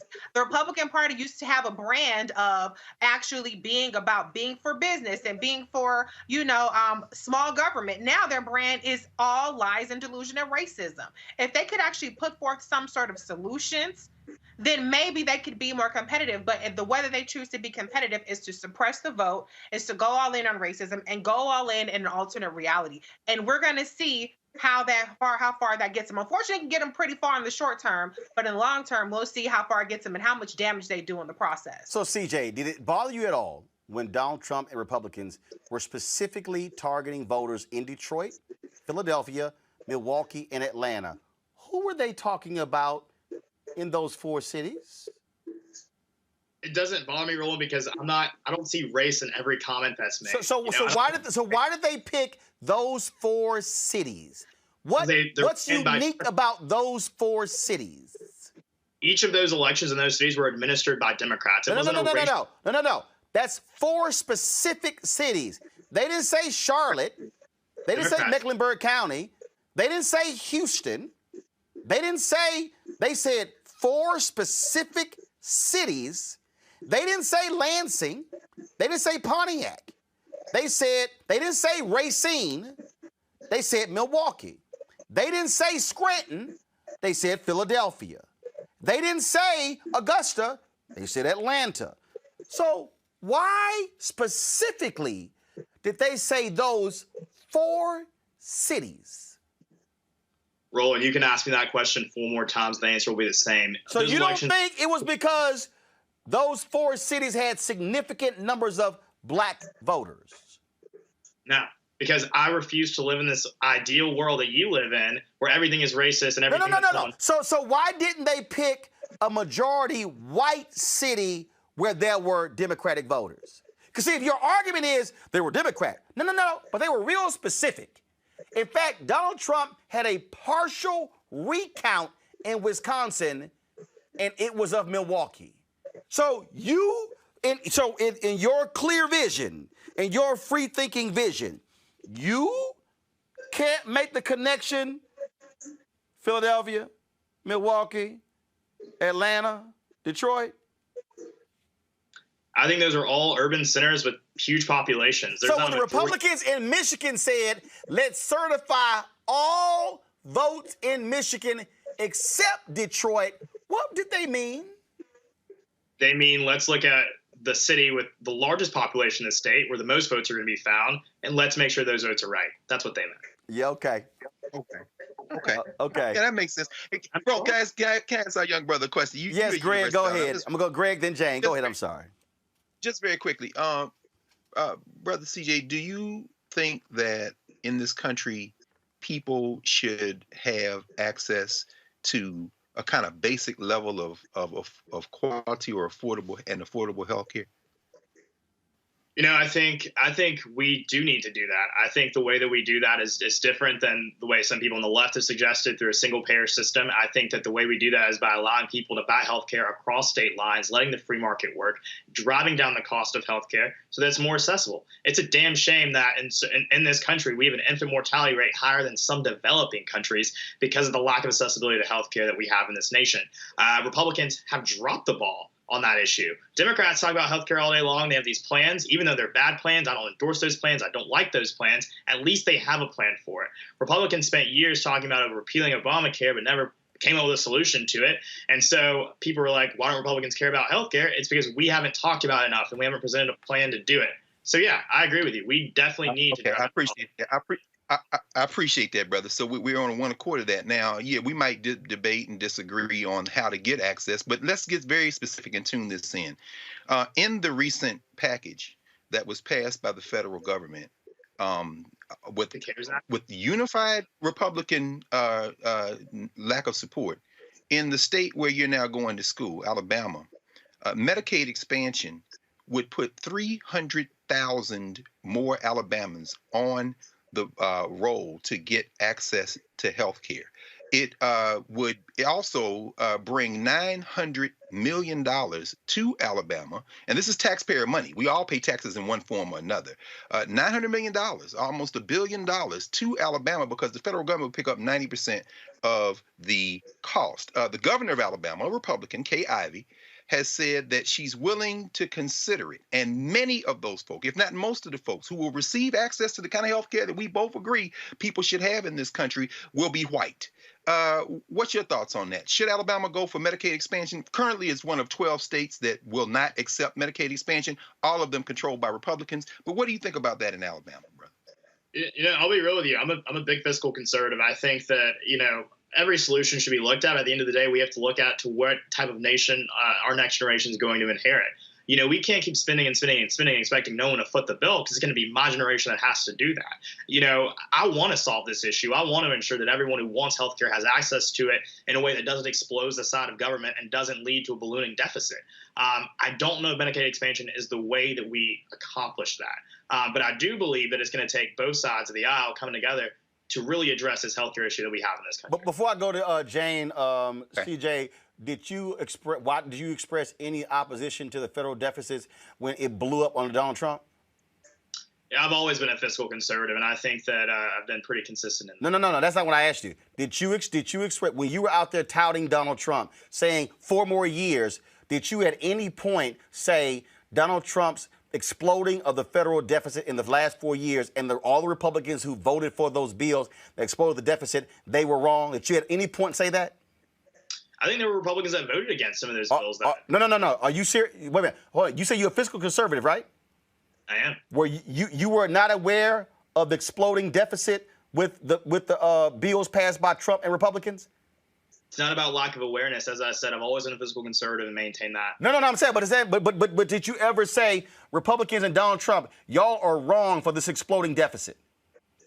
My commitment to ensuring that America is a fiscally conservative nation has been steadfast. No. But you didn't answer my question. It's very simple. I'm asking you a question. When you were out there championing Donald Trump, when you were at the Stop the Steal rallies, when you were there on January 6th, did you at any point say, by the way, y'all, I'm a fiscal conservative, Donald Trump, y'all have exploded the debt, y'all are making it harder for my generation, y'all need to rein in spending? Did you ever say that? Well, as I said, I've been a fiscal conservative and maintained that. When Bernie Sanders was talking about expanding healthcare in a way that was going to cost $1 trillion. I specifically asked you, did you ever criticize current Republicans and Donald Trump for exploding the deficit in the last 4 years? It's either a yes or a no, CJ. Oh, that's an absolute yes. When these omnibus bills came through Congress, I opposed them. I thought they were stupid. I think you attach all these riders, all these crazy legislation to one big bill that's a must pass. It's bad for our country. It's why. But you wanted 4 more years of Trump, right? Well, 4 more years of a president who was going to bring about economic opportunity, ballooning job growth, record numbers on the stock market. So that's interesting. Yeah. That's interesting. So you like the ballooning stock market, but you did not criticize him on the ballooning deficit. Well, as I've said 3 times now, I've always been a steadfast opponent of anything that balloons our national debt. But you supported the guy who was ballooning the debt. For all 4 years that created jobs, a record number of jobs. We had more jobs in this country than there were people to fill them, Roland. Got it. That's a successful administration. God bless America, Roland. Got it. I just find it to be curious. I'm going to Jane. I want to show this, Jane. Jane, you started what you're doing, Jane, the day after Dr. King was assassinated on April 4th, 1968. That's what you told me in the previous interview. We talked about voting, things along those lines. Jane, I've got to get your thoughts on the junior senator from Alabama when he was asked, when he was running against Senator Doug Jones, about the Voting Rights Act. Go to my computer, please. The thing about the Voting Rights Act is, it's, there's a lot of different things you can look at it as. Who's it going to help? What direction do we need to go with it? I think it's important that with everything we do, we keep secure. We keep an eye on it. It's run by our government, and it's run to the point that it's got structure to it. It's like education. I mean, it's got to have structure. Now, for some reason, we look at things to change, to think we're going to make it better, but we better do a lot of work on it before we make that change. Jane, that is the former Auburn football coach who is now the junior United States Senator from the state of Alabama, Tommy Tuberville. He is not very different from most of the people who are supporting Mr. Trump and his policies. 40% of the people of the electorate in this country would support a man who would say it's all right to deny people the vote based on the color of their skin. So, Jane, where do we go? Where do we go? So, if we are to, we have to educate these young people. This young man is an example of what we haven't done with education. He needs to be taught the truth. We haven't been teaching the truth in the schools in this country for the last 300 years. This is a problem of education. Educators are supposed to lead people out of ignorance. You can see that this young man should be listening to you, 3 adults who know what you're talking about. He is trying to teach you. You have forgotten more since breakfast than he will ever know. You have experienced things that he will never experience, but he will experience them if he doesn't get his head on straight and start reading the history as it really happened instead of reading it as he was told in the schools in the United States of America.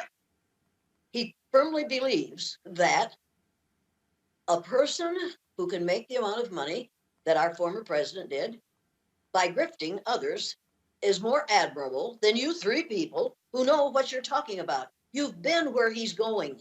What you're trying to do is set it up so he doesn't have to go through what you have gone through. That doesn't have to happen again. We could put a stop to this if we chose to, but instead we are perpetuating this myth as long as we keep people like this young man in the dark. If we can keep him believing the lie, that's how long we can perpetuate racism in this country. We think, but it isn't going to work. Melanated people are going to be grossly outnumbered, and it's coming faster than we expected it. We've got to change our behaviors. We've got to change our attitude. We've got to change our beliefs. We've got to change our myths, and we've got to stop telling myths as though they are fact. We've got to start dealing with the truth in this country. Final comment. I'm going to go now to Reese. My final comment is I don't believe for 1 second that CJ doesn't know better. Bless you. I'm not trying to lecture you or anything like that. I think you're doing what you set out to do, which is you have a brand, you have an agenda, you're young, you have a bright future ahead of you in the conservative world if you continue to regurgitate your talking points and stick to that script. But I just say again, I hope you don't get that N-word wake-up call that we all get one day, one way or another. CJ. Well, Roland, I want to thank you for having me. I actually really did have a good time today, so thank you so much for extending the invitation. But really beyond all that, I will say, I'm not a victim. I don't live in a constant state of oppression. I believe that we create the opportunities that we want to have in this country. I'm proud to have supported President Trump. We'll be proud to support him again in the event that he does run. But really what this is all about for me, this is bigger than race. I think the way that we actually bridge the racial divide, the way that we actually ensure that Black and brown people are uplifted in this nation is by encouraging, actual policies that are going to uplift our people, right? Policies that are going to ensure that we are able to create small businesses. Policies that are going to ensure that we're not wedded to the federal government for entitlement spending like food stamps, welfare, whatever. We need to create victors, not victims. That's what I'm all about. That's my idea. That's my platform. That's my agenda. It's not about pushing Donald Trump's plan or pushing white people or whatever. It's about pushing the idea that Black people control their own destiny in this country because we are no longer slaves. We are people that control who we wish to be, who we are, and that's what I believe, period. Greg Carr. Yeah, no, this has been very useful, I think, in some ways. In other ways, not so much. But Reese cut through all of it when it comes to this specific conversation. You did your job well, young brother. You stayed on brand. As a Gen Zer, you know the importance of sticking to a message when folks aren't going to dig much deeper. And just know that there have always been individuals who, oppressors of all type, have picked out of the groups that are oppressed in order to do two things: give them a bit of a safety valve and a bit of a fig leaf, as you heard Professor Elliott say. And also, those people are well rewarded. That's the second thing. And you're right about Colin Powell. Colin Powell back in January said, you know, I no longer am affiliated with the Republican Party, but that isn't because he didn't want to be a fiscal conservative. That isn't because he's not a warmonger, because he absolutely is. And another reason not to look at Lynn Cheney as a hero. Her father is the reason there are a number of women and men who are dead right now for the misadventure overseas 20 years that's been going on. But ultimately, it pays well. And as Reese said, I hope you don't get that wake-up call. But as Professor Elliott has said, you know, we're trying to help you understand that no matter how well you do as an individual, in the words of Frantz Fanon, you are overdetermined from without, because race is not something people who enslaved your ancestors brought. It is something that was created to keep your ancestors in place. And once we fought our way out of that, to keep them on the bottom of this very deeply capitalist structure. And so as you are there in Alabama, and if you can name all 50 states, you can say at least one word in a half a dozen, actually, no, what am I saying, a half dozen, at least a couple of dozen Native American languages, meaning the first crime of this country was settler colonialism. Never forget that no matter how you think about yourself as an individual, I hope, because, you know, I've spent many dark nights in Alabama, let us all pray that whatever you're saying and doing won't turn into a situation when you confront the fact that no matter how you feel about yourself, it is how this country feels about you that determines a lot of your life chances and a lot of the life chances of the people who will remain oppressed, in part because you will be used as a pawn by those who will keep us oppressed by saying, but look, there's CJ. So just be careful, brother. And our doors are always open. I hope you come back for more of this conversation. Jane, close us out, Jane. Yes. Well, you've all said it all. I don't need to say any more. I'm just shocked that this young man, with all his education, doesn't know what's going on in this country. I don't understand how he cannot see what's going on around him. Yes, I do too. He's young and he will grow up. If he is allowed to grow up in this country, I will be extremely pleased. I'll close it out this way. Mine is very simple, and I love. No, go leave it on the file shot. I love the people who run their mouths on Twitter, like this. I don't know who this ignorant woman is. Robin Barnes out of Michigan. She's the CEO and principal broker of Latitude Luxury Real Estate in Michigan. First of all, she said, well, you know, why are you picking on this kid? Now, CJ will tell you, a whole bunch of CJ supporters was saying the same thing before CJ turned 18. I said, see. I'm glad to be here. I don't. No. I'm just telling you. I'm just telling you what she said. And CJ confirmed it. I said it. I'm going to wait till he turned 18 when he grown before I invite him on the show so y'all can stop whining and saying, why you picking on a kid? I said, we'll wait. When he turned 18, I said, now you can come on the show. The other thing is this here. All the folks talking about, oh, let somebody finish. This is real simple for me, CJ. And if anybody, I've had black conservatives on my show before. I've had different people. When somebody says something that's not true, I'ma jack them. I don't care whether you conservative, liberal, when you use stuff that's factually incorrect, I'ma stop you because I can't let the audience, I ain't Tucker, I'm not Sean, I'm not that fool Grant, Sean Spicer, Laura Ingraham. I don't let non-factual stuff slide on the show. Last one. If I answer this, all my advice, my only advice for you, CJ, when somebody asks you a question, don't obfuscate, don't deflect, just answer the question. Because here's the deal. When you don't answer the question, it sounds like you don't want to answer the question. And so I'm a press folk. So, and I get, hey, everybody, I know how to stay on point. I know how not to get trapped. But the point I'm saying is, you're going to come on, hey, answer it. Say it. Nope, I didn't call Donald Trump out when it came to the deficit, but I still supported him. That's the only deal there. But this is all I ask. This is all I ask you, CJ. And I've said this to Eugene. I've said it to Chris. I've said it to Paris. Said to Shermichael. I can name every black Republican I've had. Don't be afraid to check your party. Don't be afraid to check your party on race. Don't be afraid to say to your party when they screw up, hey, y'all ain't doing what's right. Do not defend their bullshit, because what they want are black people to give them cover. And all I'm saying, as a brother who's 52, who knows Michael Williams, when a Republican would not condemn black church burnings, his wife Donna said they were going to have a fundraiser in her house, at their house.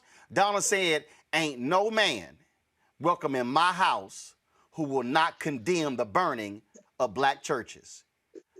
Michael worked for Ronald Reagan and George H.W. Bush, and he worked for Governor George W. Bush. Said, no, will we not be a fundraiser in our house? And so what I ask of black Republicans, be like Bob Brown, be like Alphonso Jackson, be like black Republicans who are willing to challenge their party, be like Michael Steele to call them out when they're wrong. And let me be real clear, you said a whole bunch of Democrats know how I jam them up. And Speaker Nancy Pelosi's office been avoiding me for 10 months. And I'm calling her out constantly. And I'm letting them know. And trust me, I ain't on no Obama mailing list, because I also was willing to critique him when need be. I ain't a Democrat. I ain't a Republican. I'm not liberal. I'm not conservative. Because of Jane, I'm a melanated man. For my mom and daddy, I'm a black man, Reese. I'm going to go with you on that one. And we going to call it like it is. That's how we going to roll. Folks, I appreciate it. A great conversation. It's a whole bunch of other stuff we had, but I blew the rest of the whole show up. That's what you do when you own your shit. Jane, it's always great to see you. Thank you so very much. Reese, glad to have you back. Your newborn baby. Thank you so very much. CJ, we'll have you back if you want to come back. Greg Carr, always a pleasure, my alpha brother. And all you, Jane, go ahead. You are all welcome to come to my house in Iowa, but you especially, CJ, I want to see you at my house in Iowa. And I want to sit down with you and have a discussion as to how lucky you are to still be alive. All right, hey, we can hop in the Mobile and take a trip to Iowa. That would be something. Where you are seen as something we need to destroy. Make no mistake about this. I want this stopped, but we won't get it stopped as long as you go along with the people who are perpetrating it. You can't go along to get along and put a stop to the nonsense. If I haven't learned anything else in my life in the last 87 years, I've learned that. I could go along and not be kicked out of my family. I refuse to do that. When you see something wrong, you have to name it. You have to stop it. What you're seeing is wrong, but you don't want to see it that way because they're appealing to your vanity. And you are gorgeous. You are gorgeous. There's no doubt about it. All but right. they will destroy you. They will destroy you. As they tried to destroy C.T. Vivian, they never got that done. They destroyed Martin Luther King Jr. I don't want that to happen to you. I've met C.T. Vivian. He was young like you were once. And he learned the hard way what you have to do to survive as a black male in the United States of America. Reverend Dr. C.T. Vivian was my frat brother, and I always enjoyed the opportunity to sit down and chat with him. He was an absolutely great man. We lost him last year, and we miss him dearly. Folks, I appreciate everybody who watched. Thank you so very much. Y'all, please support what we do here at Roland Martin Unfiltered. Ain't nobody else having these kind of real conversations. Join our Bring the Funk fan club, Cash App, $RM Unfiltered, PayPal.me/R Martin Unfiltered, Venmo.com/RM Unfiltered, Zelle, Roland@RolandSMartin.com, Roland@RolandMartinUnfiltered.com. Y'all supported what we do. And because, look, we all about giving y'all, this was straight unfiltered today. That's all it was. We keep it real. We keep it black. We keep it honest. We keep it hot. And look, if you can't handle this conversation, ain't my damn problem. To all y'all New York Yankees fans, how you like them Astros kicking y'all butt today? Don't be haters. Don't be haters. Mark Thompson, all about the Stros. I'm going to see y'all tomorrow from Elizabeth City, North Carolina, where we're going to be live streaming and broadcasting the Andrew Brown Jr. rally. Oh, and to all the fools who tried to say I got ran out of Elizabeth City, North Carolina, I wonder why they invited me back. But y'all asses ain't showing up there. don't worry, y'all can watch our live stream. Before I go, don't forget the conversation we have right now on my Facebook page, Andrew Young and Cliff Albright. Roll it. Just about hurting black folk. Right. No, that's not it. That's the wrong one. I need you to roll the Ambassador Andrew Young. There you go. That one. Put another nail in the coffin of racism. You talk about awakening America. It led to a historic summer of protest. I hope our younger generation don't ever forget that nonviolence is soul force. Priceless.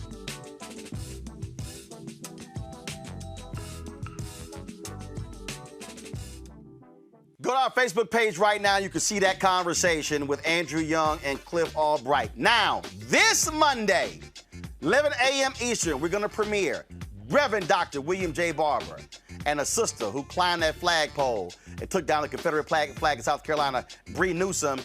Sneak peek of their conversation. White supremacy ain't just about hurting black folk. Right. We got to deal with it. It's injustice. It's wrong. I do feel like in this generation, we've got to do more around being intentional and resolving conflict. You and I haven't always agreed. Yeah. But we agree on the big piece. Yeah. Now, conflict is not about destruction. Conflict's going to happen.